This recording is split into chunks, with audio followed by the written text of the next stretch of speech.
Just take one hit. Don't you want to be cool? Gather round everyone. The show's about to begin. Turn on, tune in, drop out, this show's amazing. It's Super Lemon Haze, you know them boys always blazing. Put one in the air, fill your glass and get to raising. Kirkman praising, school flag waving. Chopping up the topics instead of choking on some chronic. Scott and Eric breaking it down like 21st century prophets. Eyes glazed and minds dazed, it's knowledge they convey. Roll up and consume the Super Lemon Haze. Super Lemon Haze. Going to ask you several questions. Super Lemon Haze. How do you feel? I feel like a slice of butter melting on top of a big old pile of flapjacks. Yeah. Welcome back. Super Lemon Haze. Super Lemon Haze, motherfucker. Coming off interesting week. We had Tom Schneider on, CMO, Rev Clinics. Sent him the tape early. He said, don't post it. I said, fuck. There was that. We went on the Young Jerks. We explained the story. Yep. Earned some respect. Kind of made a deal. Got looked at as rookies, but that's cool. That was cool. They've taken us under their wing for that in that respect. I think they like us. The last 5 minutes of their show, I think they were saying, Grant was saying, Mike was saying pretty positive things about us. I have no problem identifying ourselves as rookies. I mean, I think at the end of the day, you've done a good job of stirring the pot and asking good questions and being a good advocate and sort of getting some notice. And then he seems to like my fucking nonsense fake doctor stuff and the way I'm helping folks out and diagnosing people, because obviously it shows in a satirical, humorous way my passion for supporting folks. So I guess we've got a good thing going there with the Young Good Jerks. combination. Yeah. You should actually reach out to Grant. I feel like Mike was trying to set it up at the end. So. I'd like to smoke weed with Grant and tell him to chill out a little bit and have a good time with him. But I also want to like dive deep with him and hear all of his stuff. Like when he started going off, I was like, wow. Yeah. That guy's he's cool. So like a lot of knowledge in that brain. I'm joking around, and no disrespect to Grant, but like that was amazing. Like the way he can pull that shit out. Like I wish I could pull those kind of facts and do that kind of stuff. Like it's very impressive. Goddamn savant. But either way, I would like to. I'd hang out with him, and I would like to just chill and have a good conversation with him. So the pathway continues for us. And as the fucking the camera's shaking, we should put something underneath that. You mind grabbing? Yeah. What do we got? What are we gonna put on there? Just paper towel or something. Sorry, we had an earthquake. I'll be back. We have a special guest coming on today, Stephen Mandile. Special dude, special guy. Really exciting to hear what he has to say today. He's been on many shows. He's told many stories about his career as a veteran, as a soldier.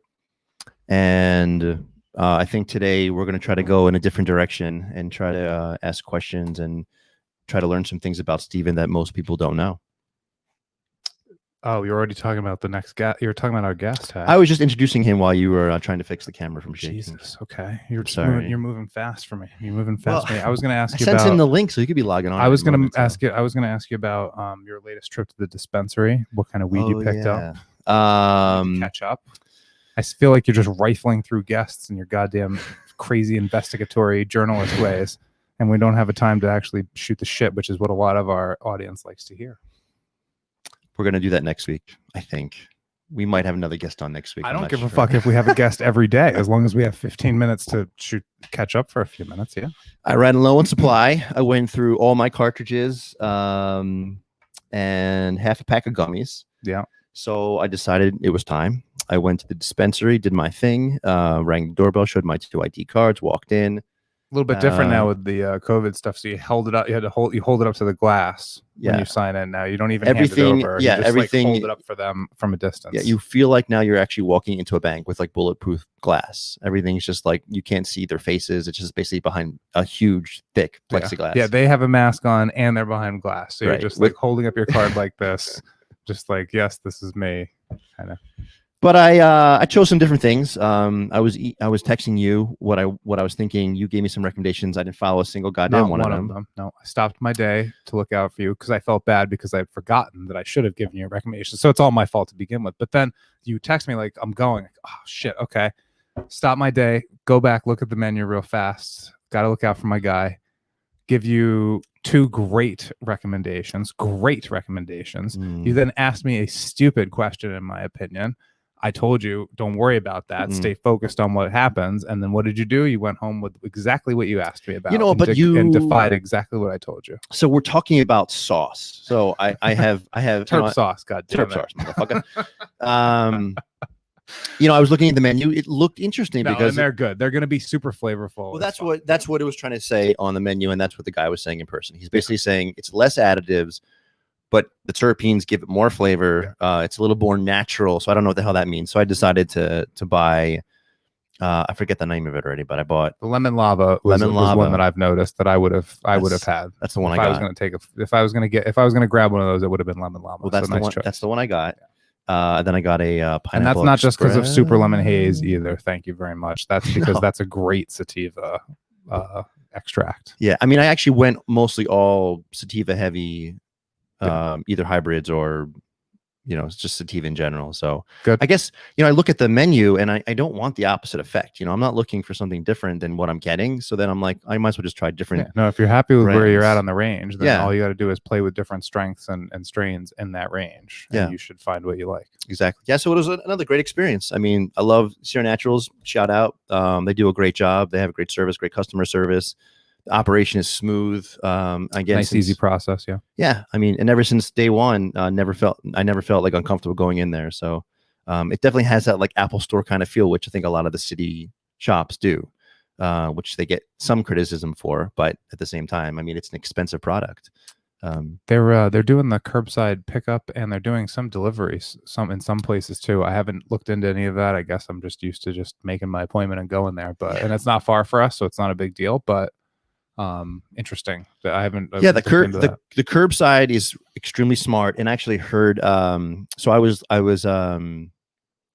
the Cannabis Control Commission had a meeting this morning, their monthly meeting, and a couple interesting things came up.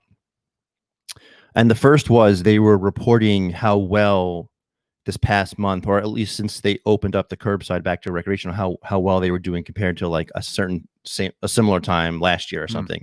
And I think that it was very close in terms of revenue. So, I mean, I guess the good news, it sounds like that, a lot of these businesses they were almost facing to go out of business, had a really good couple weeks since they opened it back up. So I think that's extremely positive. I would think the influx of telehealth approved licenses too, right? Where I think there's going to be a ton of licenses up over the last couple of months anyway. So all those people are holding those cards ready to go now. So make it a little bit more available.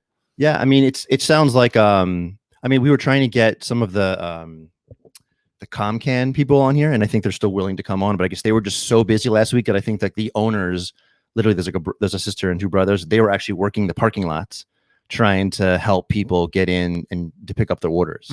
And actually on some other operations, they even shut it down because the orders were coming in so fast they couldn't fill them.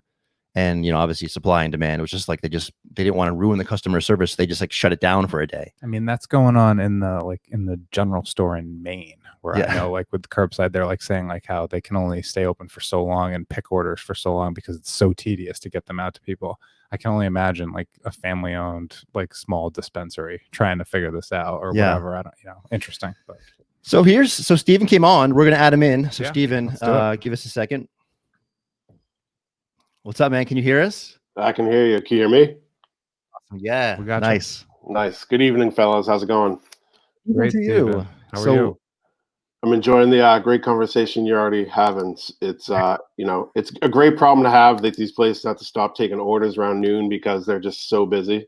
Exactly. It's great to hear. They've been hurting since the vape ban. So it's been the COVID shutdown's been for 2 months.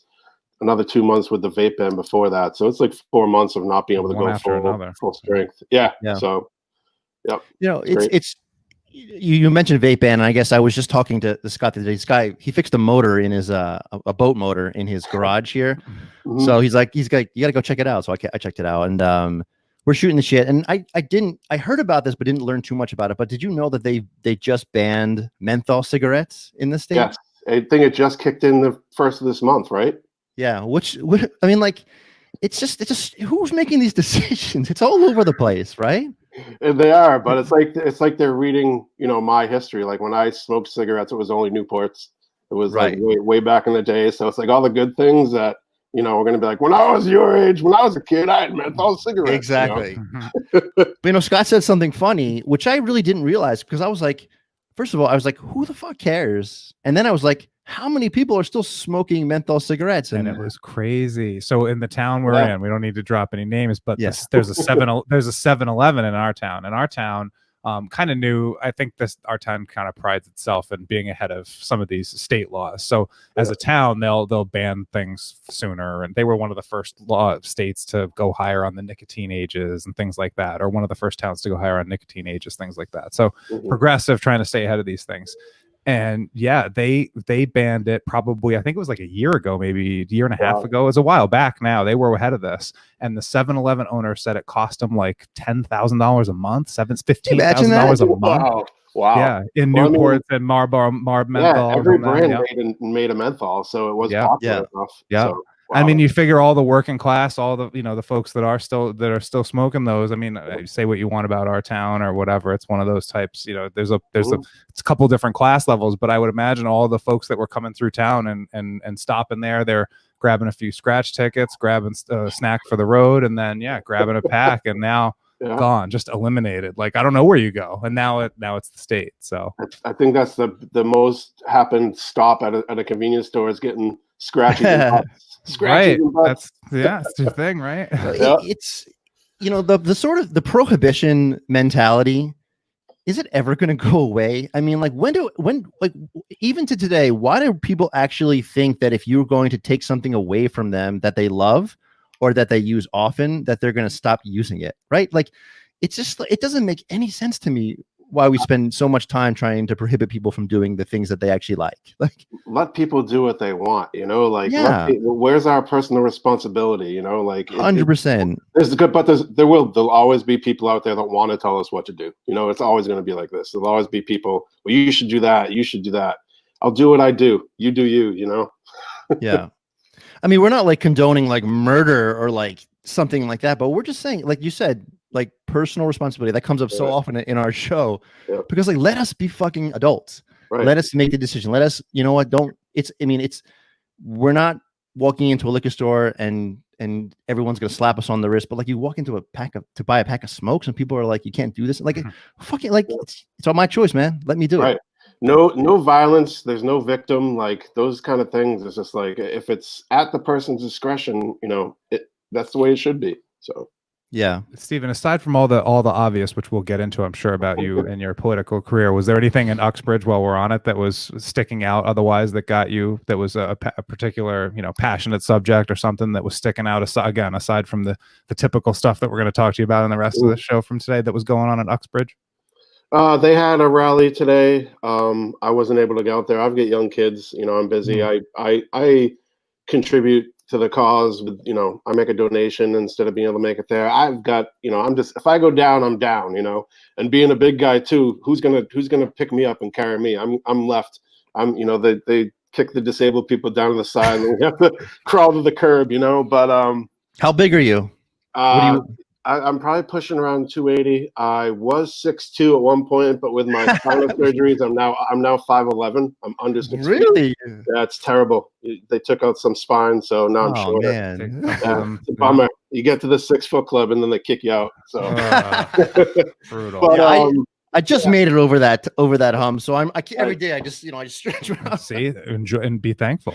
I know. And that has caused like outward growth. I can't get taller, so I'm just getting there. So, but the whole thing too with everything that's going on with the Floyd stuff. I was in the truck today during the CCK show, talked to Nate Boyer, and like I've always agreed wholeheartedly with what he said, and I come from the same place. I'm like, I don't speak for all veterans. I don't speak for all dads, all whites, all anything. But my whole thing when Kaepernick was first kneeling was, I didn't see it as disrespectful, and like he said, I didn't love it, but I respected it because those are the exact same rights we go to kind of fight for.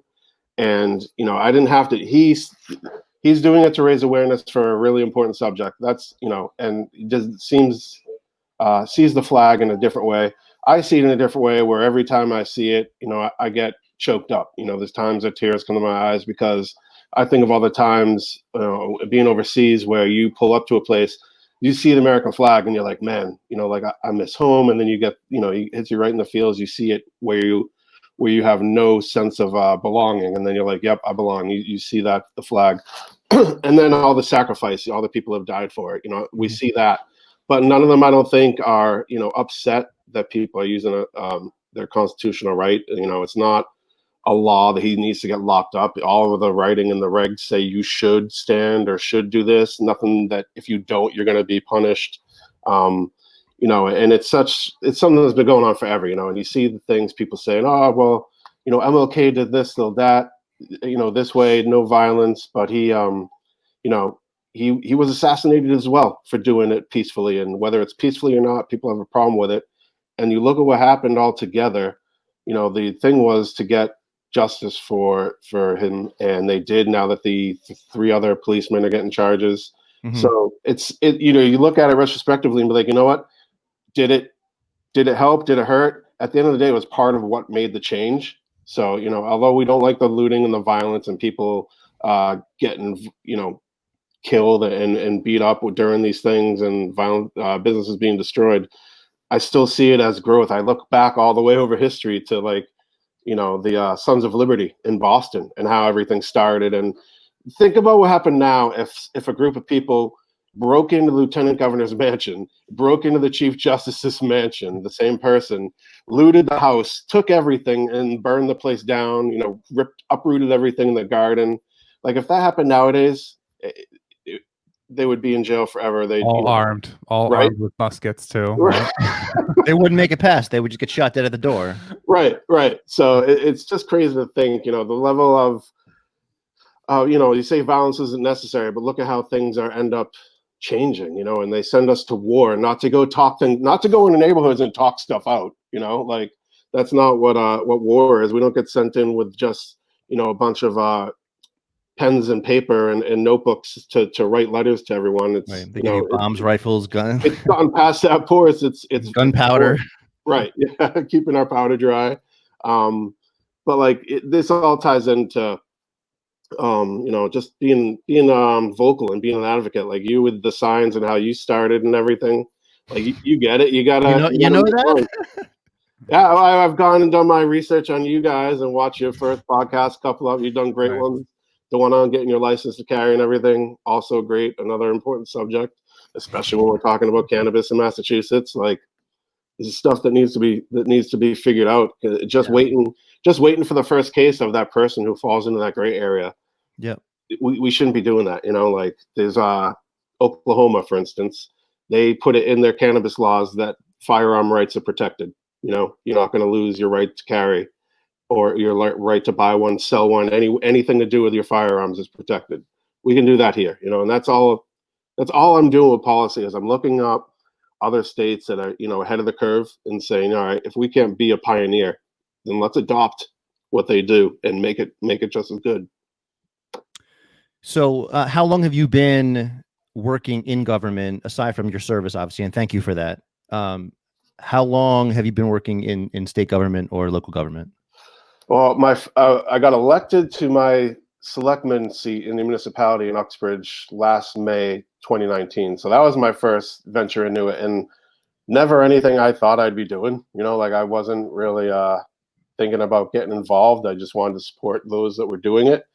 But throughout advocacy work, you learn that the best way to make sure things get done is to be in the room where things get done. But yeah, I started advocating just first out in front of the state house back in 2015.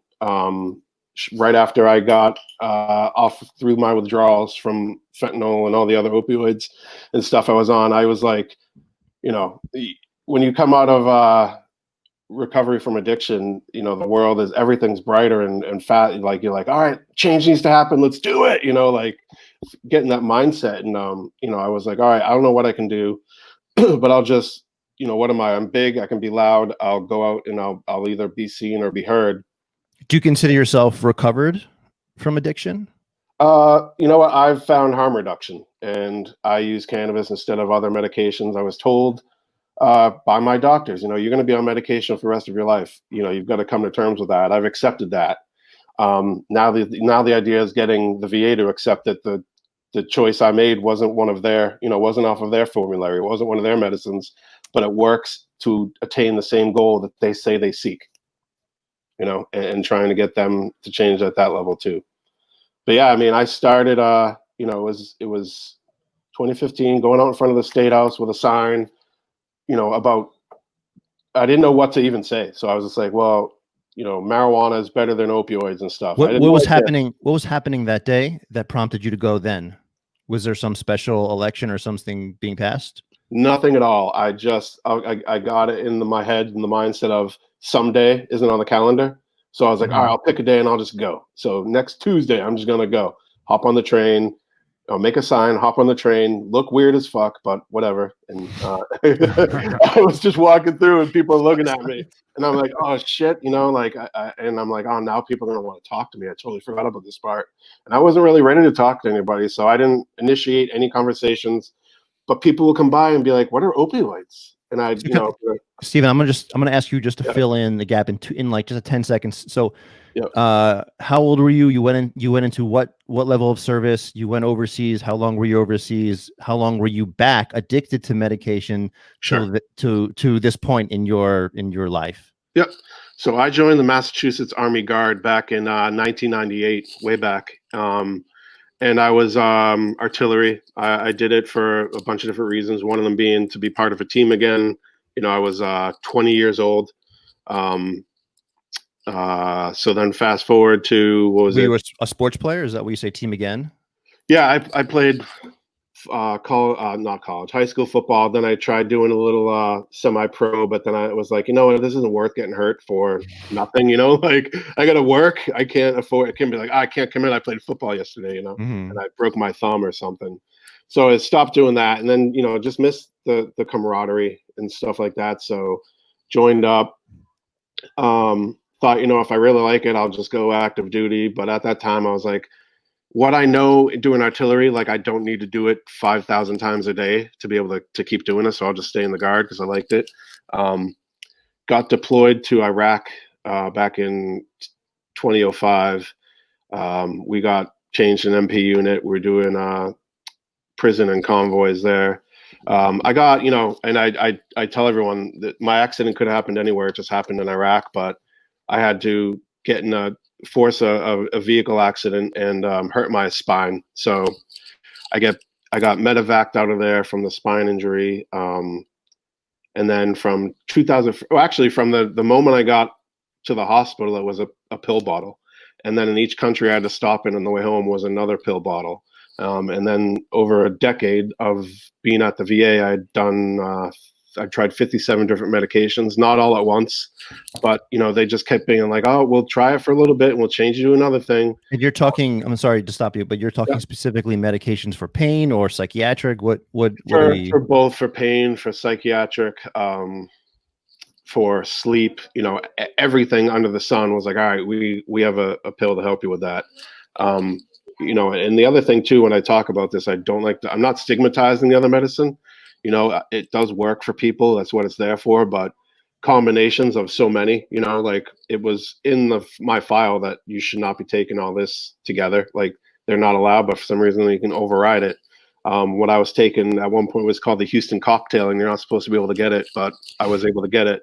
It was what the fuck's in that? Fentanyl, Xanax, Ambien, and a bunch of depression medication stuff. Yeah, going like this. Just sounds like the side effects. Sounds not even like there was explaining to me this way, and I'm like, I'm like, I feel nothing. And like, that's the point. You're supposed to be like a flat line. And I'm like, a flat line is death. I'm like, I don't want to feel dead. Right.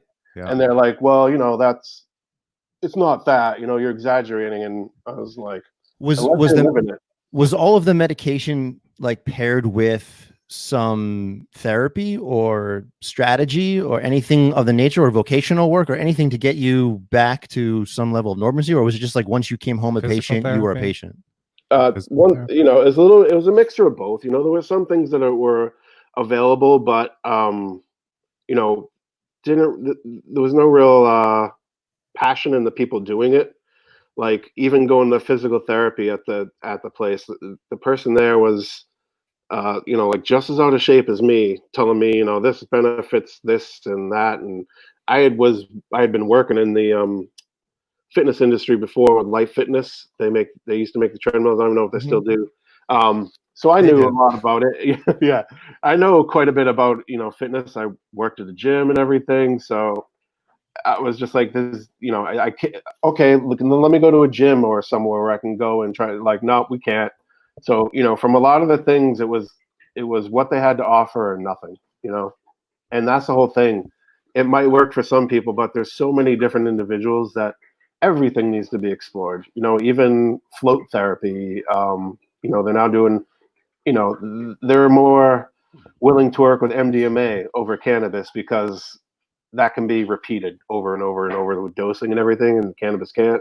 So that's one of their hang-ups. And this is like, it's still, still zero deaths. Like, isn't that what we're trying to get to in the veteran community with suicide, opioid overdoses, in Massachusetts especially, where we're 3 times more likely to die of an opioid overdose than our civilian counterparts. Yeah, so talk about it. Talk about a stable guarantee, right? Right. Yeah. Yep. So, to start with politics, it was being on the outside thinking, all these people inside had all the power and I got to kind of get their attention. But I actually learned more. Whose attention specifically were you trying to get? Like the governor? Yes, the governor. And it was it Baker at the time, or was it Duvall? No, Baker? it was Baker at the time. There were things that had led up to me trying to reach out to him. I had met him out locally when he was campaigning, actually, and he was hitting the trail down here, and he was in Mendon. I stopped there, met him and Lieutenant Governor Karen Polito, and they were both like, "Oh, you're a veteran. Anytime you need anything, reach out. Like don't hesitate to reach out. We'll definitely help you." And then was probably maybe a year after he got elected, I was at the State House for an event and was there with my wife, and he was there. So I approach him, and he's kind of recognizes me and being like, "All right, And then I mentioned, "Hey, I know you're really focused on opioids and helping people with addiction and breaking the stigma and everything." And he was like, "Yep." And then as soon as I mentioned that I use medical cannabis, my wife even said it. His whole demeanor just changed, and I got like the cold shoulder. Told, "Yeah, reach out, to my office." And then followed up, and then was told, the governor doesn't talk to the constituents. You can't make time to see the governor. So I was like, all right, well, if he doesn't have time to see me, I'll make some time to make sure he does see me. So what do you think went through his head at that moment when you and your wife saw his whole attitude change? Nothing really. Just he to blow off. Right. I wasn't shocked at the time. It hadn't really set in yet of what had just happened. I look back and my wife was like, "Yeah, did you notice he did this or said that?" I'm like, "Yeah, you're right." So it was disheartening, but to that point, I was like, "All right, nothing's a hole in one every time unless you're like the president of North Korea,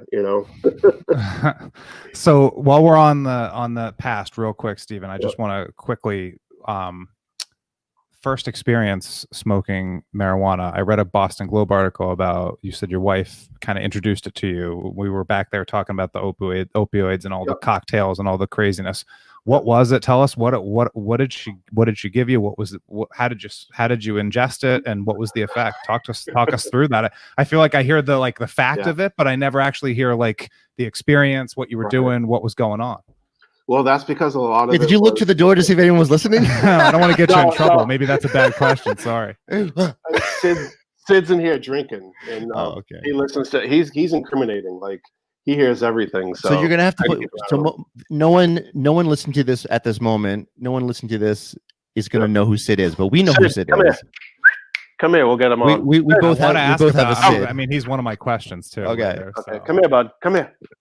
Come here. I've established a good trend of talking about dogs on the podcast. I think every episode. I know. I've done it. It's either mine, yours. My plan was to get Sid the service dog. Oh my God, that little face. Yeah, that big face. That little. You know what I'm trying to say. Tiny horse. Yeah, good boy. So he's a Great Dane, yeah, right? Clearly. Yes. Yep. Okay. How old is Sid? Sid will be 5 in September, so he's a little over 4.5. He's about 140 pounds. Beautiful. Thanks. Yeah, he was just at the vet today. He got his clean bill of health. Nice. He's good to go. Awesome. Congratulations. That's a lot of dogs. Small horse just wandering around. Yeah, the house I got a boxer. He's not very heavy. He's like 70 pounds, and he's a a monster. Though, yeah, in his own right. Peeps his head in every once in a while. And he's a big boy too. He doesn't leave me, so he's right here. We're both like 60-pound dog owners, so yeah, we can appreciate the 70 pounds. Yeah, 70. No, but the bigger the dog, the smaller the batteries. He goes for like a couple minutes, right? After laying down on the couch, recharging. Yeah, gotta recharge. Yeah. So you found him as a puppy, or you were given to him as a service dog? No, I got him as a service dog at a organization up in Ipswich called the Service Dog Project. They're a nonprofit. They breed, raise, and train the dogs from birth. You know, they go from being taken away their mother to being spoon fed. So they're great around people. I mean, the work they do there, the people that do there, like they're angels. You know, they're doing such selfless work. And you know, working with 140 pound I mean, some of the dogs they get there 180. Like the alpha there that Sid got in a fight with once was over 200 pounds. So these and they can be stubborn, you know, and they're love bugs. Like they don't know how big they are. So when they come and like bump you with their head and they don't know you're not a dog, like he headbutts me in the head, he headbutts me, you know, in the junk all the time, and just like, but they can be rough. Across the room, yeah. He's like a ballerina in a china shop, not like a bull. Are you an Instagram guy? Yes. Yeah. Do you know Colonel the Great Dane? Yes, he's in the Boston area, right? He is, yeah. So the owner used to walk my dog. So my dog and that dog. There's actually a couple of videos, but that dog is like super popular, obviously. But But Colonel and my dog Duke were in a couple videos together. That's great. Awesome. I didn't even know this. You didn't know that? So. No, I'll check that out. That's great. She spends time with another recipient of a service dog Great Dane, Fiona, and that dog's name's Elvis. And it's an amazing dog. Like you go to her Instagram and of Fiona and Elvis, and you know, the dog's in the hospital bed with her all the time. She's had to, unfortunately, being inpatient a lot of the time, but just gets right up in the bed with her. They're amazing. Yeah. That's great. So actually, the real question is: does Sid have an Instagram? He does. Sid. What is it? Yes. Come on, man. Sid _ the SD. Nice. SYD. Right. Get it. So his first name is SYD. All right. My dog will follow your dog. I will be looking that up. Yeah, we'll be on there soon. You got that. We'll hit you back. So if Sid will permit it, a quick breakdown of the first experience and just, you know, why it got you so passionate. I mean, the story that was written about you ties you to basically your girlfriend or wife at the time, not sure which, but kind of got you involved, gave you, you know, obviously got you to try it somehow. But I'm just curious about the experience, what you did, and what was going on there. So she hit me with some stuff that made me rethink stuff. You know, like she mentioned, you know, try medical cannabis, and I was like, you know, like I say, I'm not going to sit around doing drugs. And then, you know, I'm looking at what I'm taking, and I'm like, damn, I'm doing the best of the best drugs. You know, I got the fentanyl patches coming in the mail, and I got a system where I'm, you know, able to manipulate and get double sometimes, you know, and rationing stuff out. And I'm like, damn, you know, that's what I'm doing. I can't do this. And it was shortly after a failed suicide attempt, and I was, you know, just lost, you know, and trying to figure stuff out. And when she, you know, said something like that, I'll be like, you know what? at this point, for the VA, I'd said yes to everything except for one time they mentioned doing electric shock therapy for my brain. Ugh. And I was like, nah, I'll pass. Pass on that. Yeah. Yeah, there's not much good parts of it left. There's a lot of black spots everywhere. So I think, I'll keep what I got and roll the dice with that. So I was just, I was yes to everything. I wasn't ever pushy with, I'm not trying that, and I commit to doing it because at the end of the day, I just wanted to get better. Wanted to be able to have a life again. So she mentions that, and that was 2015, and it had been like maybe a good solid 8 months before any dispensary opened. So I had to Craigslist because I'm like, I don't know anybody. I hadn't left my house pretty much for 10 years. So I was like, I don't know anyone. Head to Craigslist looking for some, what are these concentrates you kids are talking about? Like, I'm looking for some of them. So I'm meeting up with this dude at the Natick Mall parking lot, and I'm just like, shit. And I have my gun and everything because I just have in my case. Carry. Yeah. I'm like, I'm going to a parking lot, do a drug deal, take your gun. And at the time, which is funny because you can't get it with a card, but I got it when I was on fentanyl and everything else. So it's ridiculous to me that that's a problem. Anyways, so I get it. And, it's in like one of those old silicone balls, look like he just sliced one Wrapped open up from a 25-cent thing. Yeah. And then it's like, Oh, the eggs, the plastic eggs. Kind of a gumball like, machine. man, Okay, like, gotcha. I'm like, you said you do it. You like the sticky hand dings, You get a sticky hand and a or a fake tattoo. Dude in the Jeep pulled up. I was like, it's a Jeep owner. I got nothing to worry about. Don't need my gun. So you were just buying weed, basically. Yeah. I was just Okay. trying to on find Craigslist. On Craigslist. On Craigslist. Right. Yep, at the time. And it was some hash that I gotten, but man, it was terrible. Like it just tasted like butane. It probably, I'm lucky I didn't light myself on fire with the stuff. But at the time I was like, I'm not thinking about anything. I'm not feeling anything.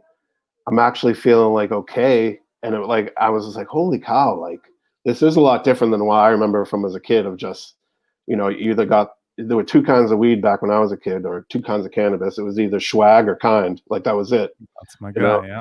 Yeah. Right. and just to confirm, Stephen, so you didn't go the flower route. You just went with concentrates. You didn't get into any actual like buds or flower or anything. Not at first. No.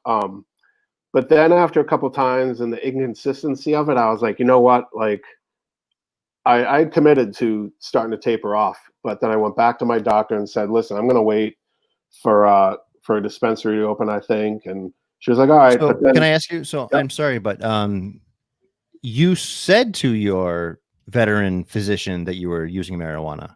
Correct. Yeah. That's a side of the story that you don't really get to hear too much of because a lot of people. Well, I also wanted to ask, because you said to Baker, you just said in your story that you said to Baker that you're a medical user. So I want to clarify and make sure we're getting that your status and where you're at with all of that clarified here too.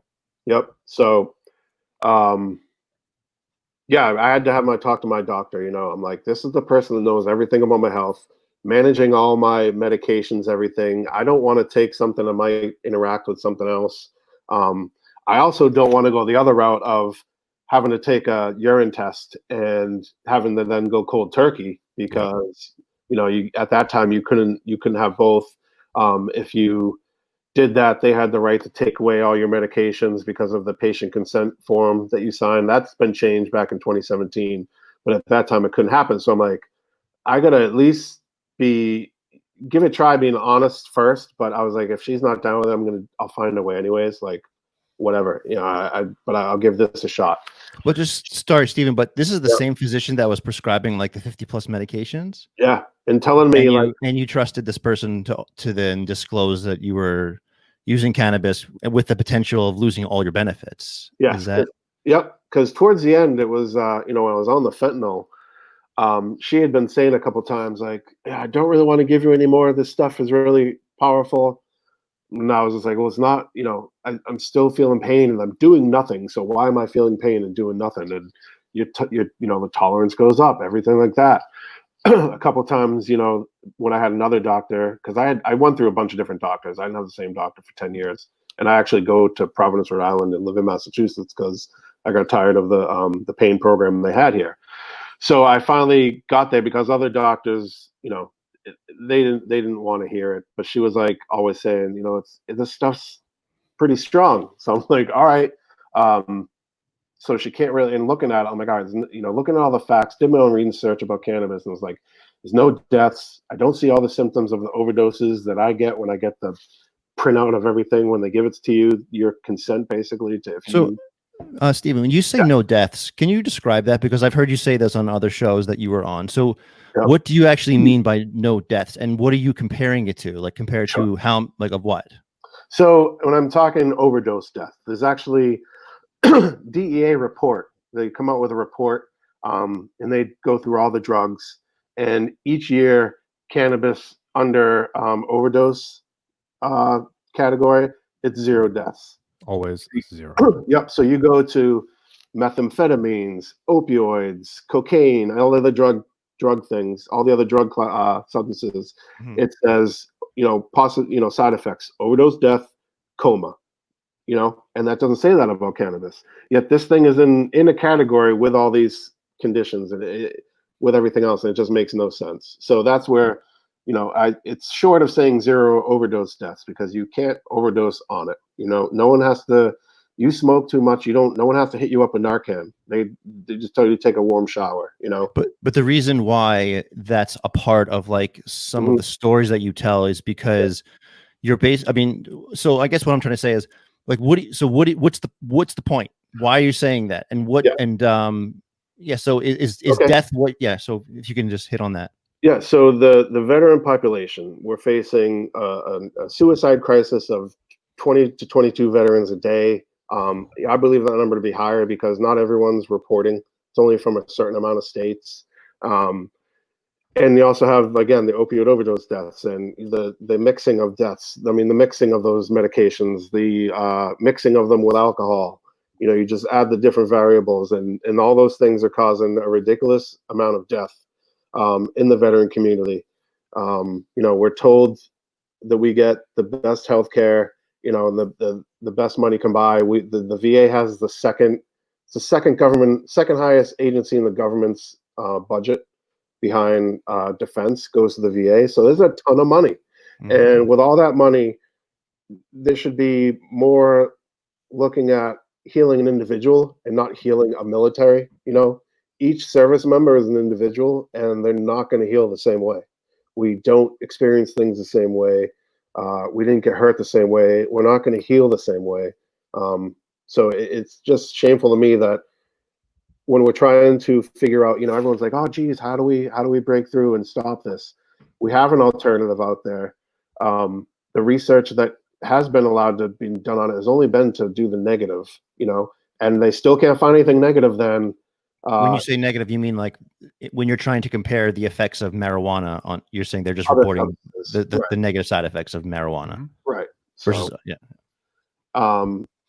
It just makes no sense that when we're saying they deserve every opportunity and you don't give them every opportunity, it's kind of just calling every, the people with that power to change that. It's letting them know, hey, this is this doesn't make any sense. You said one thing, but we're getting something else. Like just listen to what people want, and you usually find a good answer. And this isn't just myself. There's veterans that have so many different thousands, tens of thousands, probably millions of veterans that have healed with it, and definitely millions if you include Vietnam and going before them too. It just makes no sense that you don't get this as an option, and it's not so radical anymore either. With our neighbors to the north in Canada, the Canadian VA, they actually do certifications, so you can become a patient at the VA for a medical cannabis program. Not only that, but the VA will reimburse the veteran for up to 3 grams a day of what they buy at a dispensary. So Wow. they're also not having to pay for it. I mean, they have to come out of pocket, but they get reimbursed. So up to 3 grams a day. I mean, I don't know all the math on that, but that's a substantial amount of money a month or a year, but not compared to what they're buying pharmaceuticals for, Powerful information right there. And like my end goal to see, like the vision for that is no, government contracts. Guess what? There's a specific category where veteran and disabled veterans get first dibs at government contracts. Get the cultivation contracts to the veterans. Have the veterans growing medicine for other veterans to heal. I mean, you're getting so much reach with that. Jobs, funding, purpose, guys healing. I mean, I don't see the downs to it, but you got to work on it. Is that a goal of yours? That's long term. If I make it that far in life, hopefully I'll be able to get there. But to get where though exactly? I'm trying to say just into the business or into the specific side of it. For policy wise, is to have. Oh, I see what you're saying. To be able to have a patient go to the VA and get their cannabis at the VA. Get the medical cannabis at the VA. That's the end goal for nationally. And I've been to DC 2 times with an organization, Iraq and Afghanistan Veterans of America, where we've lobbied, they call it Storm the Hill, and they have veterans from all different states come out and speak on different subjects.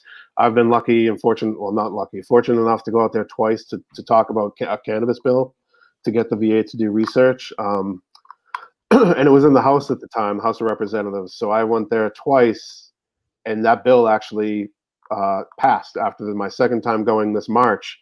That bill and another cannabis bill passed through the House Veterans Affairs Committee and now goes to the Senate Veterans Affairs Committee.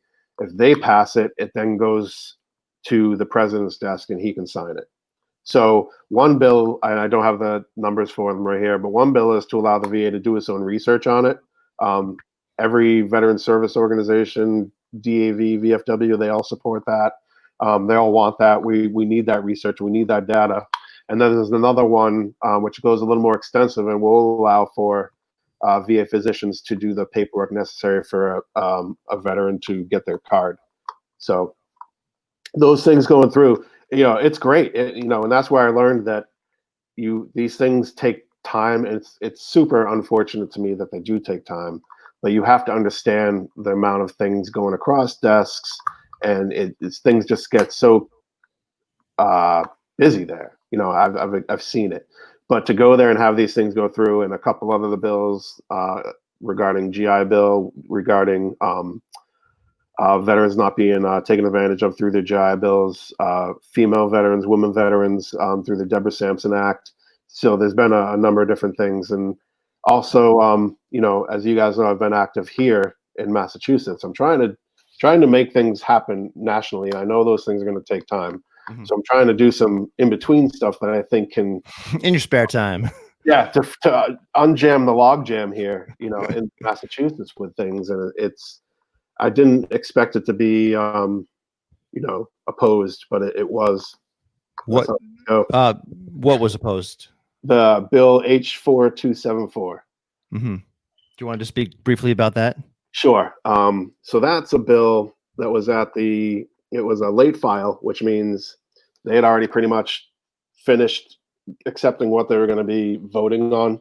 And they had, there's an extension for a late file. I got in under that really quick, but my goals were to have some policy change that will help veterans, but also help everyone else. I mean, your service to the country is to everyone in this country. I wanted it to be inclusive of everyone, not just exclusive to veterans. I'm an American before I'm a veteran or a dad or anything else, so I'm trying to help everybody. So it was to add 2 different qualifying conditions to the list to have it break stigma, because there is a category for other on the list of qualifying conditions where a doctor can write whatever in. But I believe if you were to put PTSD in that list and opioid use disorder in that list, it would encourage more people to try to get their card. I think, and I've heard quite a few times that, when people don't see it listed, they don't stop and look to see, if they just say, I can't, I'm not going to do it. It's another barrier, and I'm just trying to remove as many barriers as possible. So that was for that part of the bill to help everybody. It would also help veterans, because those 2 things are not exclusive to veterans. PTSD happens to anybody. Opioid use disorder can happen to anybody. So, and then the major part for the veterans part was to allow veterans to use their VA paperwork to get their medical card instead of having to go to an outside physician and pay out of pocket just to have one person look at your VA paperwork that has your qualifying conditions listed on it. You know, it's a redundant step of, hey, do you have this? Yes, I have this. Hey, we'll pay that guy to tell us you have that. You know, it's redundant and costly, and again, another barrier. So I looked up other states and found Illinois, North Dakota had a bill where it passed where they could use VA paperwork and would have to pay a fee. They still had to pay a fee. There was also in Illinois, they had a multi-year card, which I think is great because for people with chronic conditions or degenerative or permanent conditions, it's not to get better, you know? So, and as year go by with cannabis and it being safer than a lot of other things, not without its own, you know, issues, but it's much safer. Over year after year, you know what you need. You know, you don't really need to have interaction so much with your physician on exactly, because they can't help you get an exact dose anyways. So it's, you know, it's a redundant step checking in. Maybe you're going to talk about it with your. It's also an expense. I mean, Right. it's depending on the physician or the person, the nurse practitioner. That's we're like hundreds of dollars. I mean, we're talking like it's significant. Yeah, I just, you know, today it doesn't stop. I had a veteran reach out to me today out in Western Mass. He and his fiance had both gotten COVID-19, so they were both very sick. He's in the middle of a, you know, trying to do stuff with Social Security, which takes time, and trying to get through to any government agency right now is impossible too. So he's, you know, hurting really bad financially, but he didn't register because of the cost of getting a card. He's like, I'll just try the illicit market out here, which is fine. I think the illicit market's fine too. But he was telling me he couldn't find what he needed, and what he was getting wasn't really good, and he wasn't feeling it. So he needs to get his card again. And you know, I had told him I'd help him out. So I was online, got him all the information and contact information for his state legislators to reach out to. Checked with the phone numbers, make sure they were the right phone numbers. Hooked him up to those contacts. I told him, you know, draft something up. I'll help you with it. Reach out to them, see if they can help you with Social Security stuff. But aside from that, I'm like, you know, I don't know how to get this guy's card out here. I don't really know too many places out in Western Mass, but I do know I remembered Medwell Health and Wellness. They do certifications, and I had talked to them, and they do a you know, a program where 100% disabled veterans with 100% disability rating can get their card for free. And, you know, one benefit of COVID is telemedicine. You know, everyone can do it over telemedicine. So even though they weren't out there, he got to go online and not have to pay instead of, you know, kind of being in a jam. And I was thinking, you know, I'll drive out there, I'll pick him up, I'll bring him out here. He can get a card for nothing out somewhere around here where I know people. But instead we were able to go that route. But it's, you know, it's every day, and it's the data that I collected in a survey and study we did last year shows that those top two barriers are cost, whether it be to getting the card or to the product. So, and you're speaking specifically about the study with Marion McNabb. Yes, with Dr. McNabb. Yeah. Dr. McNabb. And that was, you know, it was a lot of work, and we've found some incredible data, which is the exact data that I felt in my head that I knew was right and would be right. But knowing after, you know, being able to talk to politicians and knowing that the anecdotal evidence is great, but they need to see bigger numbers, and they want to see data and to have a place to start, because that was the whole problem is, you know, they want to know everything. And it's like, well, no one's collecting any of this information. I reached out to the CCC. They don't even know how many veterans are registered. It's not something that they track. It's funny, you know, they promote that they collect some of the racial or economical type stuff, right? I mean, isn't that they, so they do collect that information when you're registering, but they don't collect the veteran status. Right. Or, you know, it's not being kept, so we don't know that. And I know in other states they do keep it. In Illinois, they do a great job. They have it broken down to even conditions, how many people are listed under what condition. So, you know, and that's, again, everything's in its infancy with cannabis. So, or there's a big learning curve here. And it's just to make progress. And I feel like the CCC is doing that, you know. Well, I think there's some really impressive people. Shalene, big fan. Everyone's a big fan of Shalene, I think. Yeah, she She got just a lot does a great job, man. She's right. Hopefully our guy Mike, maybe I know. a potential Mike candidate for the Crawford. future. I got to let her I'll share. You know, a it's recommendation for him. did you good for you. Awesome. Fully support him. Yeah. You know, since I started any advocacy, which I didn't even know I was doing at first, he was one of the first people to kind of like reach out and be like, "Hey, what are you doing? Tell me about it." Mhm. Talk to him. You actually sounded just like him. That's exactly right. That's exactly how we talk. Hey man, Yeah. let's talk about it. And Crawford, yeah, he's the man. But he was out there. He would come out in front of the State House and hold the sign with me. He told me about the origins of everyone that had been fighting for years, for decades. His friend Michael Malta, who passed away. Mike was there since the beginning. Like, people don't understand, Crawford's been instrumental in each part of it, from decrim to medical to adult use passing. Like, he's been an advocate and a loud voice in all of it.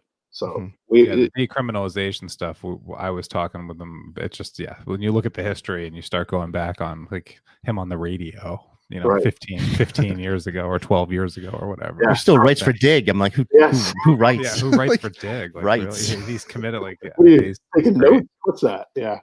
Classic proper journalist right there. Exactly. So, Stephen, the funny thing is that, like, because we've had some pretty significant voices in this industry for the last couple weeks, I always like to know what their thoughts are on solutions. You obviously offered a ton. It just seems that, like, with the policy stuff, it just takes so long. So what are some easier, I mean, I don't want to say easier, because every change, if we're talking like corporate changes or whatever, I mean, like, where do you think we can do something in between? Surface, yeah. So one of the things that matters in the passing of all policy is the amount of support that's out there for it. So again, I say this, we have a civil duty, a responsibility to be in charge of our government. And if you're not voting, if you're not vocal in support of things that you want to happen, you're not doing your duty. You're coasting. So when you hear about bills, all you need to do a lot is you can, a lot of the websites will have an automated response to you. Just click in, put your information in of where you live, and that letter of support gets sent to your representative. I remember during the, when the Governor Baker deemed it non-essential for adult use, Veterans Cannabis Project, they're a nonprofit organization. They had done a full-page ad in the Boston Globe. They had a website with an email. We posted that. Yeah. Yep. And their executive director told me that there were 90,000 emails sent from that. Holy cow. Yeah. For the governor to do that for veterans. Mm-hmm. So to know, like, 90,000 emails went out there, and we need more of that. And he gets to not really face anything until a bill gets through the House and the Senate. Yeah. Has to get through them first to go in front of him, unless it's an executive order, which, when it comes to cannabis, I've accepted he's not going to like it. He's not going to do anything and go out of his way, stick his neck out for it at all. So, the bill didn't pass. It got sent to study, but I'm already in the process of redrafting it for the submittal for the next session, and having an opportunity to go through the full session, communicate with the senators and representatives that are on the committee. A lot of what I'm trying to find out right now is their feedback. What was a measure in there, or what was some wording in there that you either didn't like or you'd like to see added? Because this is, again, it sounds cliche, but this is literally a matter of life and death for choices of healing and getting better. I mean, people will get caught up in the classification of marijuana, cannabis, and the many different names. I like to say cannabis, just like Crawford does, just like you guys are talking about. But also, like Shalene Title said today, marijuana is all right. Like, if that's how you're going to get through to people, so be it. And I don't want to get caught up in, words like, you've got to say it this way. It's like, I understand the intent. We're good. And if people aren't saying it in like, oh, the pothead kind of thing, that's fine. Yep. Yeah, I think we suffer from, unfortunately, it suffers from that stigma. So, there's this, it's an overcorrection, right? I'm with you. I wish we could just talk, say it's weed and Right. talk normal in the regular slang. But unfortunately, when you talk in regular slang, it seems to demean the movement, unfortunately. But I feel like at the end of the day, there's people that go to adult use for recreational reasons. There's people that have medical cards and use it for recreational reasons, and I'm okay with it. Like, to me, it's the same plant. If it's benefiting your life and you're not hurting anybody like everything else, I'm fine with that. But I mean, you're right. The stigma is still there. I mean, I'm also trying to open up my own dispensary, and I tried to go to a town. Oh, is that a fact? Mm-hmm. Oh yeah, it's United Mass Wellness. It's coming together. I'm just trying to find a location. That's the most difficult thing, is finding. I keep hearing that. Yeah, and I'm trying to do it on my own. Just for the audience who's listening to this who might not know. So basically, the application process can be years before you submit your application to when you actually are opening up the door. As you can see, these are very like the mom and the pop ones, like the independent ones. It takes very, very long. Unless you're big cannabis with big guns, the speed at which you get approved or you open your doors is very short. Right. So where are you in this process? I'm looking at properties, and because of the long waits, I was looking at acquisitions of people that are just, that are just bled out. They can't keep sitting on it because they're not getting anywhere. Yeah. But yeah, I'm at that process of just trying to find the property, because ultimately the reason that I want to do it is I want to be a working, contributing member of society again. Sure. I want to, be able to serve the people, and be there for my family, provide a better life for my kids, just like everybody else. But one of the things I also like to do is be able to free up my time so I can do the healing I need as well. And I think, with the dispensary, I'd give out I would donate at least $100,000 a year committed to veterans organizations and other organizations that are trying to, battle the drug war and everything. So it would be at least $100,000 a year that I want to give instead of time. I still give some time, but I trying to, have my time for my healing and be with my family. So, but it's like you're saying, it's tough as a small business to not have that grease money to make things happen and not have to worry about it. So, I guess we have an hour of your time, man. I can't appreciate that enough. I can go on forever, and I'm just looking at Scott. I'm like, I'm getting the eyes, and I'm like, shit. You're doing good. Take advantage of this. You're doing good. Keep talking. And I'm going to jump on you. I'm going to jump on one quick political question. It doesn't get too crazy. But so your neighbors to the north, as an Uxbridge guy, your neighbors to the north and northeast there, Milford, right? They got a lot going on when it comes to the cannabis industry, right? They got that big grow going on from, I believe that's Sierra's grow over there, and they seem to have taken an interesting stance. I'm just wondering, is there any correlations for Uxbridge or any areas of opportunity that you guys have been able to learn from Uxbridge from Milford for Uxbridge, or how does that apply to your local scene? Milford actually has a retail ban. They don't allow dispensaries there. Right, but then there's the grow. So I'm just curious as to how does that flow with a quiet southwestern. How does that make any sense? No, you can grow the product, but you just can't sell it. So they're going to go to the town next door, and then just drive back to their homes. Hoodlums buying any product in their town. Yeah, they they don't want the hoodlums, right? There's no hoodlums buying product in their town. There's no hippies in Milford. Yeah. Keeping out the riffraff, Yeah, exactly. Right. We just grow that beautiful plant.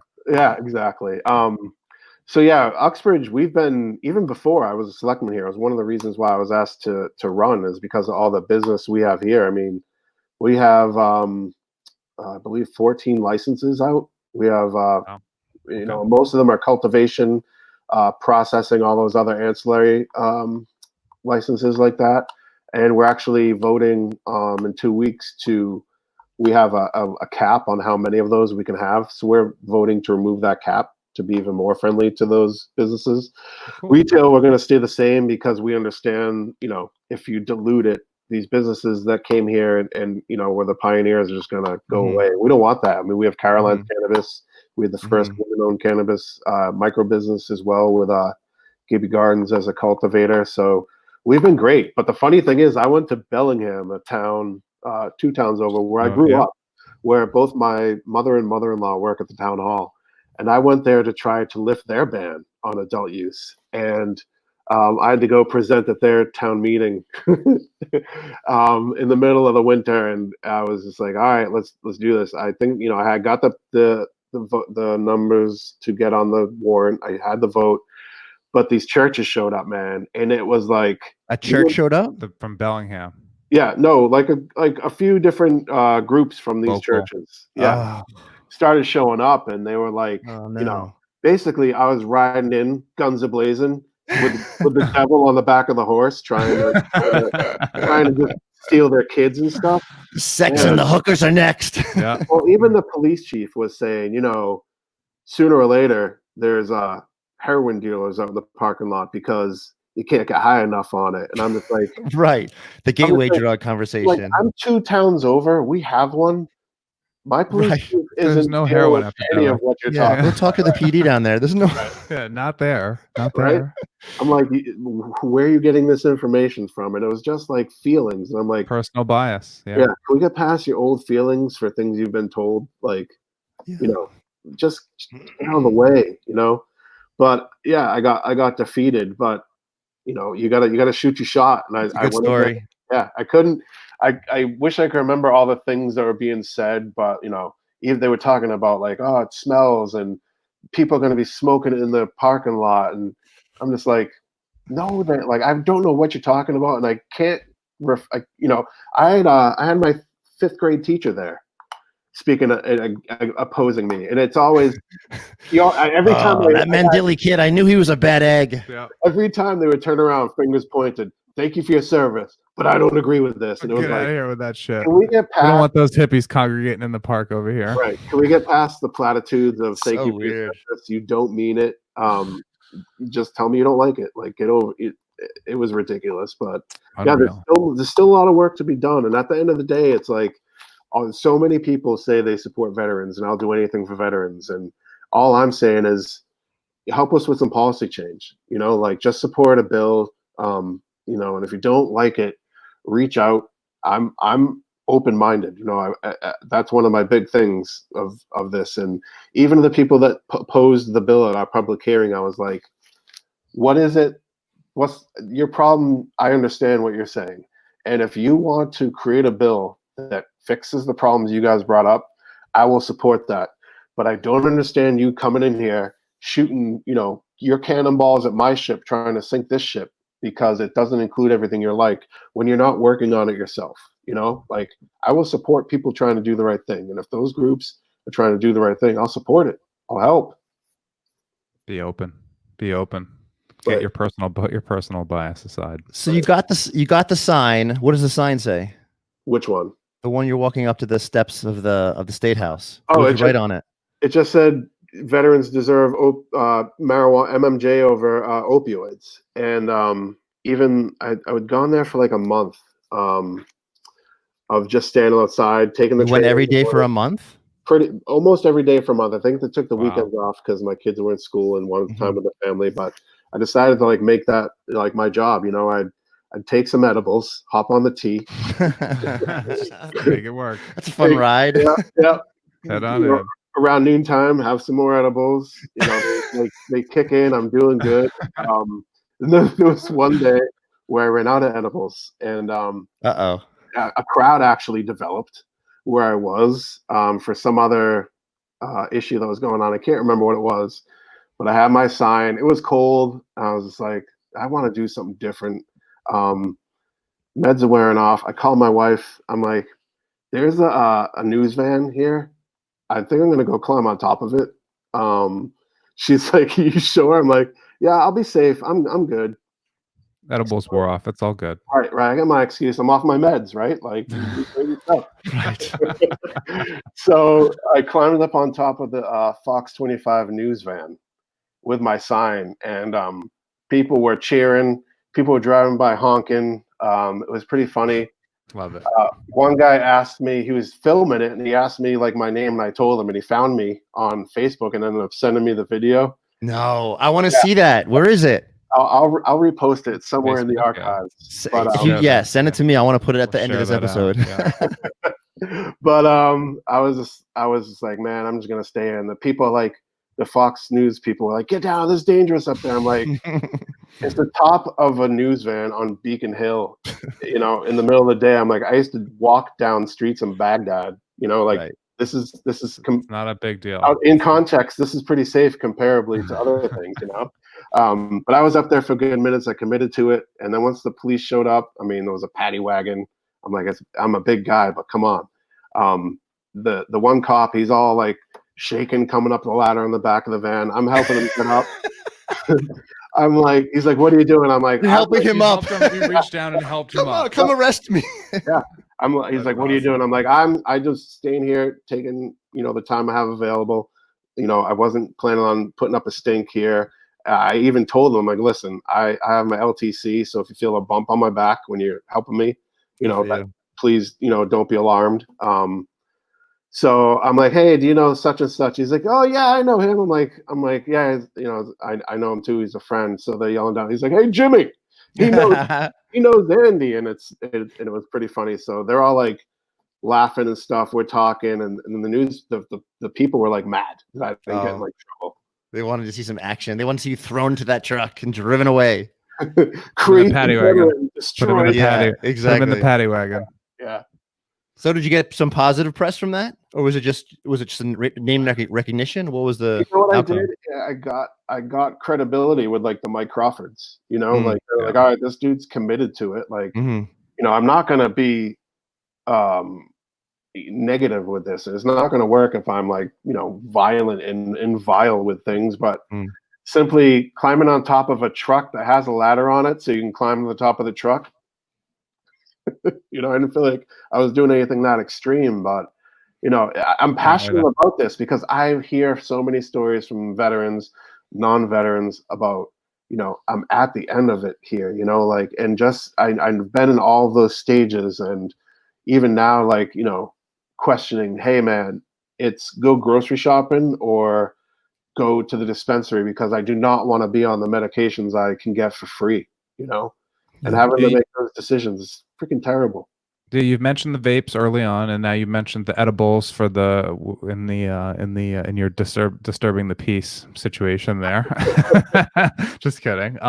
What are you using for treatment? What's your personal recipe these days? You mixing it up? You got a couple different things. Talk to us through that, please. Yeah. So for financial purposes, I do a lot of flour and concentrates. I'm fortunate that I was able to create a program where a bunch of over a dozen dispensaries now offer a 40% discount to veterans that have 100% disability rating. I'm one of them. It started off with people wanting to give me a discount, and I'm just like, I don't want this for me. I don't want a gold horseshoe up my butt. If I'm going to get it, I want everyone to be able to get it at least. And I had to do like a bunch of research there to find out how many 100% disabled veterans are here by county, let the owners know. So I'm able to get a good discount, but still, have to limit it. Ideally, I would rather use like tinctures, RSO on a regular basis, but I just, I get by with what I can on dabs and joints. RSO, clarify that one. Oil, so it's the concentrated cannabis plant, the whole plant. It's separated with usually whole grain alcohol or some other chemical or formula, whatever you want to call it, diluter. And it's super concentrated. You only need to take a little bit of it, but it's something that is it out of a droplet, or is it you smoke it? No, you eat it. It's like a tar, and you can use it tastes. It's super strong and potent. Literally, you put like the size of a rice grain amount on like a saltine or something, and you eat it, and it's a different sensation, and it lasts much longer, and it feels great. I mean, it's like people have compared it to like No, you guys aren't familiar. I'm not familiar with No, that I one. mean, No. I'm a novice, but this guy, if he says he hasn't seen it or heard of Yeah, it, I that's haven't seen special. much of it, yeah. Definitely give it a shot. I mean, I know you like to do more recreational, but you'll get the medical benefits, and you'll still enjoy it when you melt into whatever. When you learn when you take it in higher amounts. I use higher amounts to go to sleep, and that I just feel goofy on the stuff, and that's what I want to feel. I don't want to feel anything else. But yeah, it gives like this warm embrace. Like you feel it from like your shoulders down your chest. Definitely have to try it. It's great.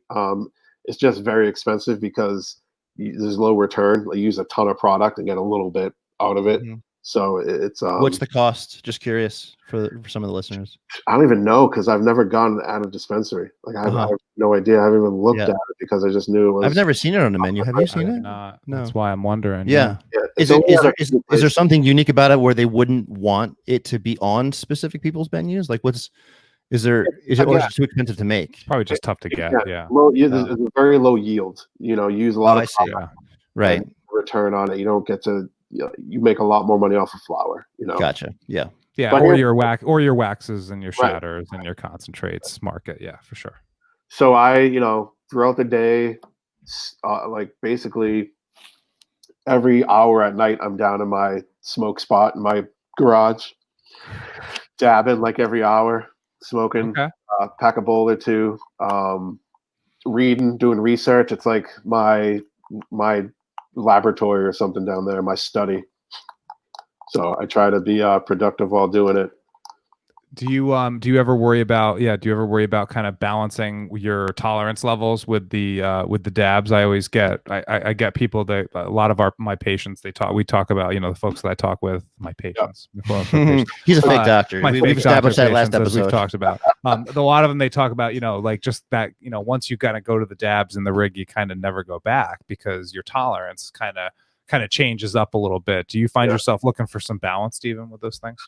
Well, I get lucky. My balance comes from when I run out and I have to wait for payday. So, and obviously, I think it's worth noting you're dealing with some pretty interesting, pretty extreme pain situations, and of course, an extenuating circumstance, of course. And I'm also fortunate to have a couple of friends that are incredible growers. The best grower I know is a veteran, so he helps me out a lot. And I'm very fortunate to have that. And it's along with that comes like this sense of guilt, like I'm so fortunate to have this access.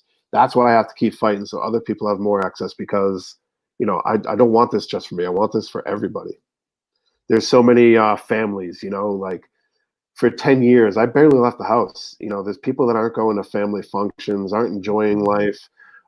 I could come up with so many excuses to why I didn't want to go, and just feeling different all the time, hating things. I don't want that for anybody, especially my heroes, which are the people I served with, the families that sacrificed so much. And, like we were saying about the kneeling and stuff. When I look at the flag, I just see those people that paid with their life and their families that are here, that would give anything to just even have a bad 10 seconds with that person.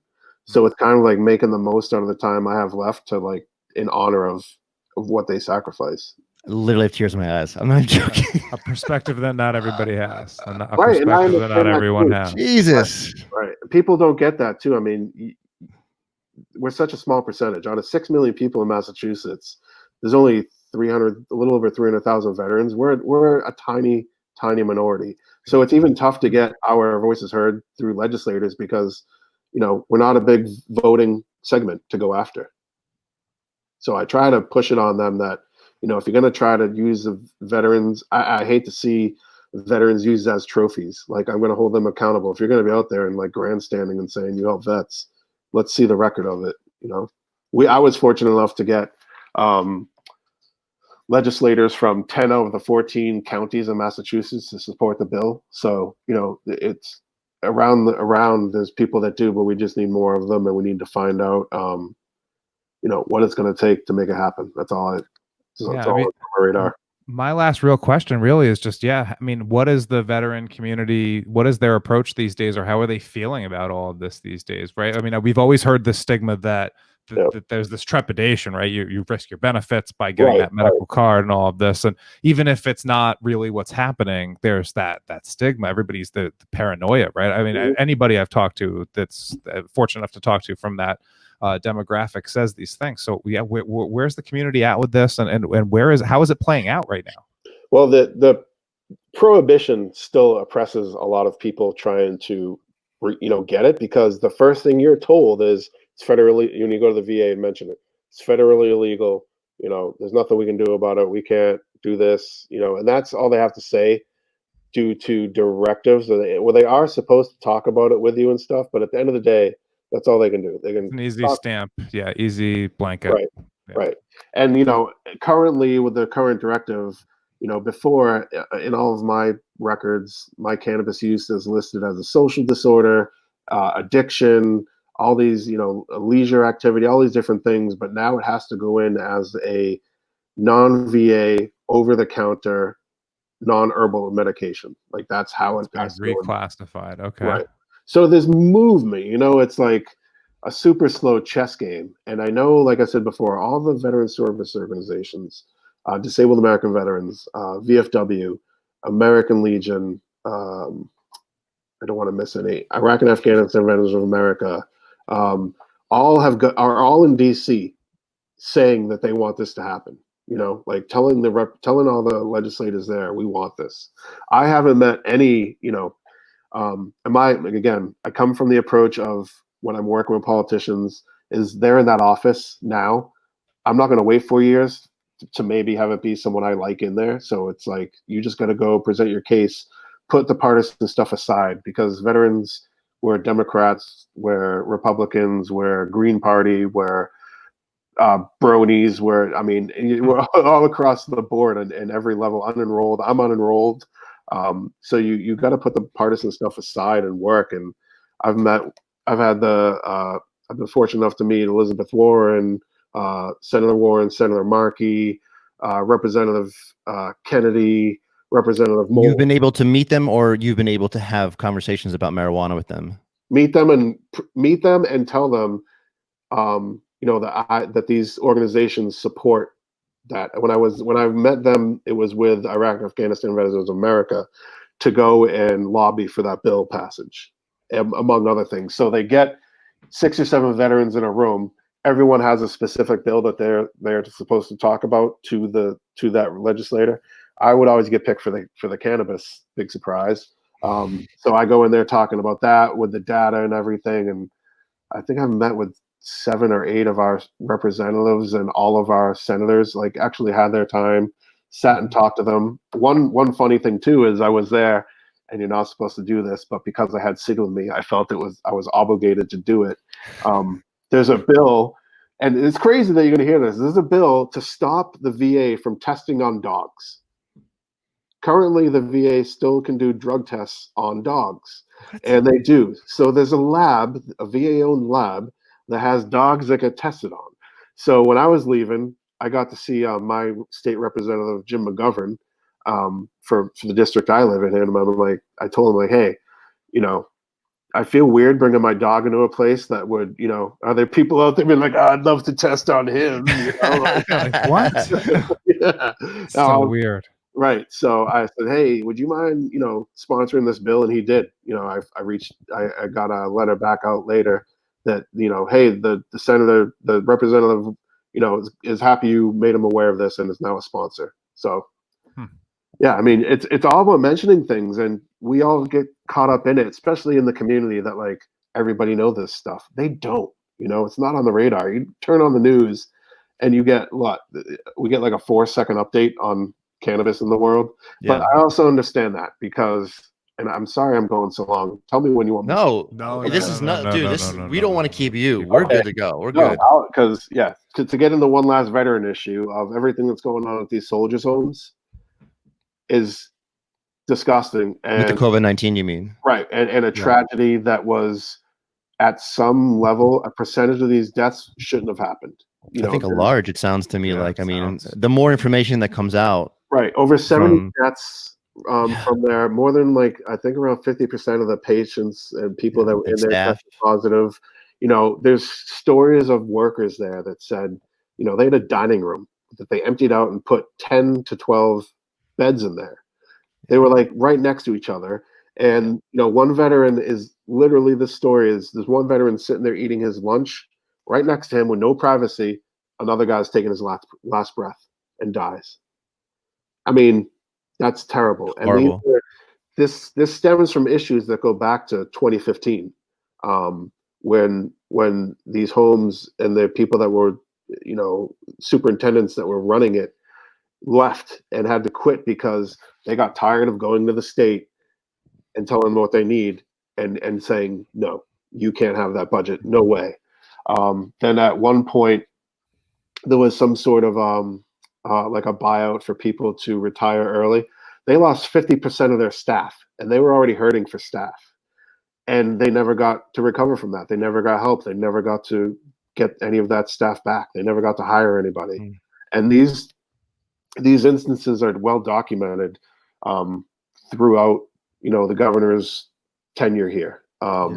Even back in 2016, they created, he passed a bill that was going to create a position for a person with healthcare background to basically to run the the soldiers' homes, the one in Holyoke and the one in Chelsea. That position has still not been filled 4 years later. So there was nobody running the hospitals really with any sort of background. Sorry. Do your thing. With any real background in healthcare. The top 3 people left in 2016 due to the frustrations of being told to do a job they couldn't do. Then the next person that got put into place also had no background, but is a veteran and was connected to the governor personally through mutual friends or parents. I'm not exactly sure. Take this friend connection. Yeah. So, how does it take so long to get that job filled? I mean, is it not competitive, or is there lack of effort? What's the diagnosis? This is a totally separate job I'm talking about now. This is superintendent. I'm just curious about that other one too that you referenced.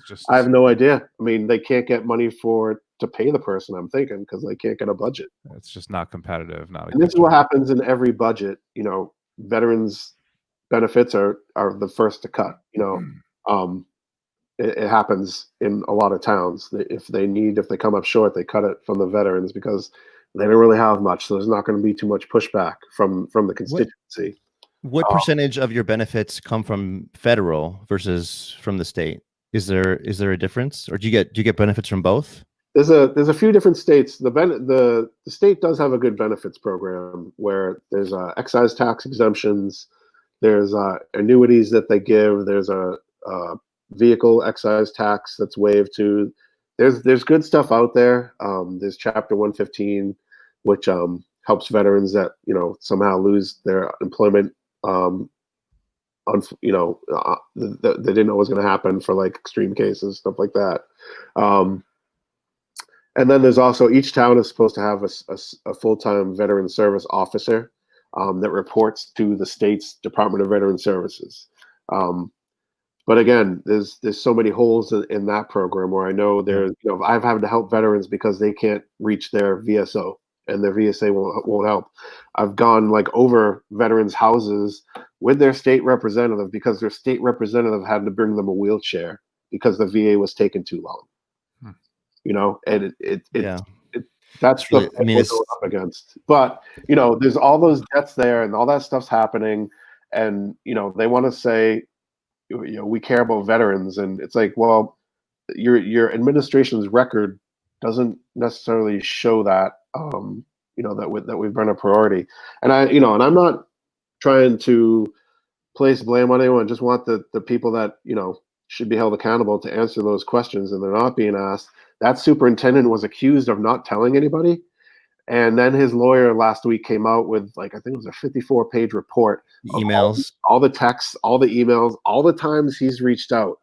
And it doesn't look good when that person is running into the same problem that the previous previous group quit for. So I just hate to see this. And now there's worries from family members about that they're not going to see justice because they don't believe these investigations are being done impartially. Mm. You know, the feds are even here doing it. I would rather have a veteran services and things going on here that do not require the FBI to show up in town to investigate things. You know, like this should be handled by the state.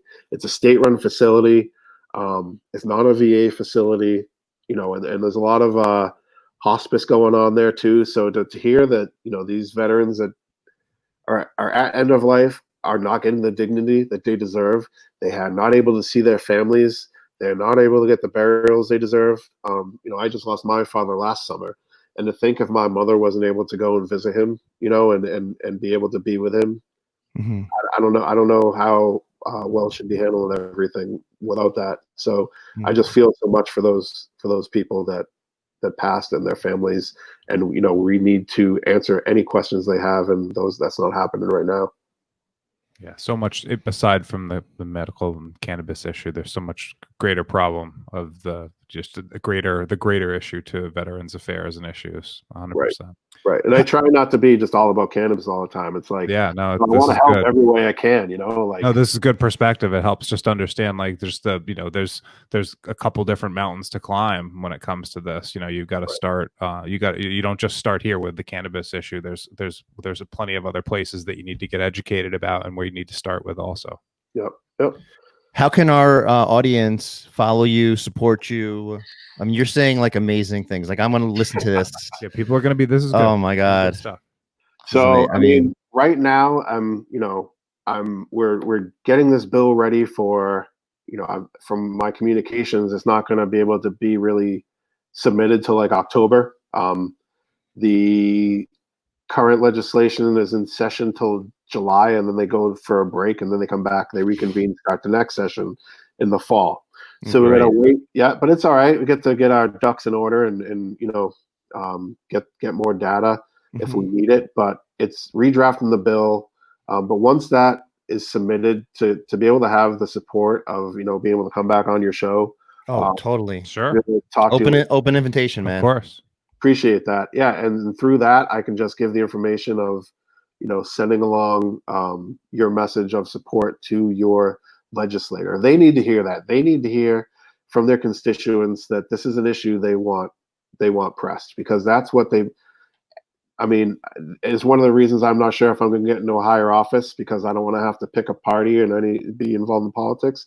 But like, a lot of their job is to get elected again, you know, and to do that, they have to do what their constituents are asking. So it matters. And I know a lot of people think that there's not a lot of power in voting, but it's a right that a lot of people have given a lot for, and it's a right that a lot of other countries and other people don't have. You know, I remember being in Iraq the first time after they, you know, voted, and they had to get ink on their fingers, and like just being like, wow, like this is history. These people are getting to do something they don't get to do, you know.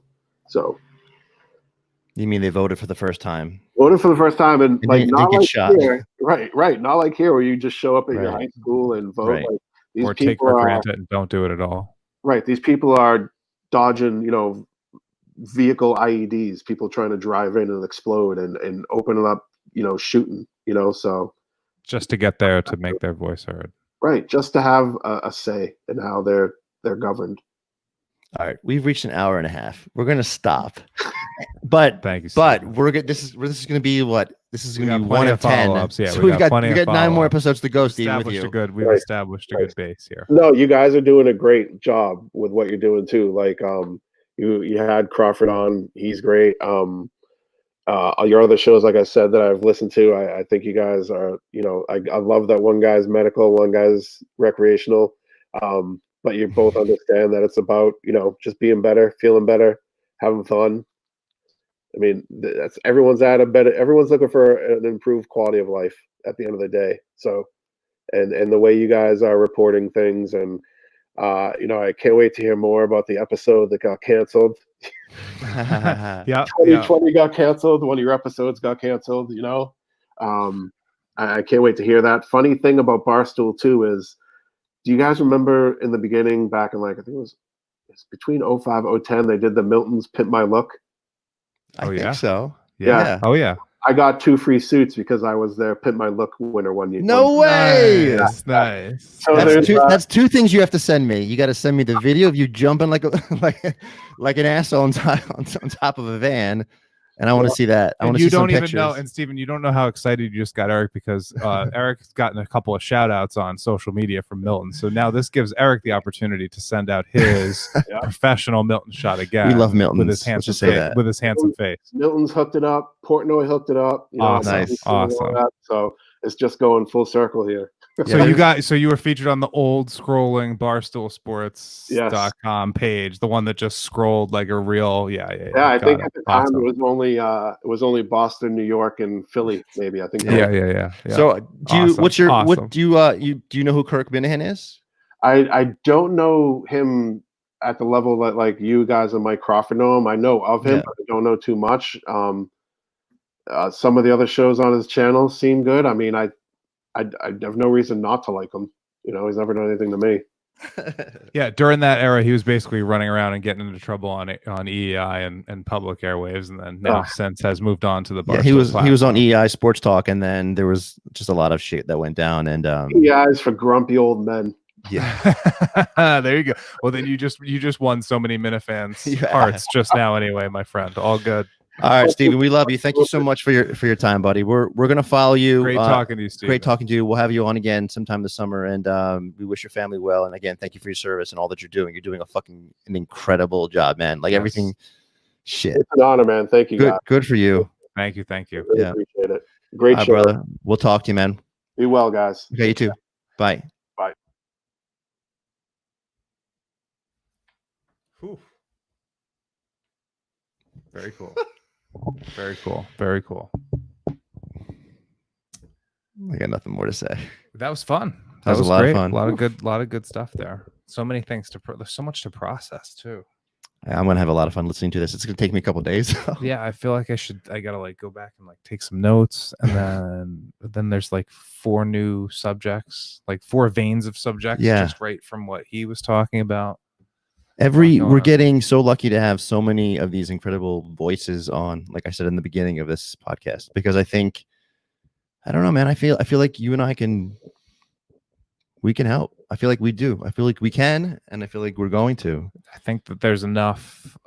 We've given so many different perspectives on things right now. Yeah, we need to catch up and kind of summarize where everything's at in the next few episodes as well.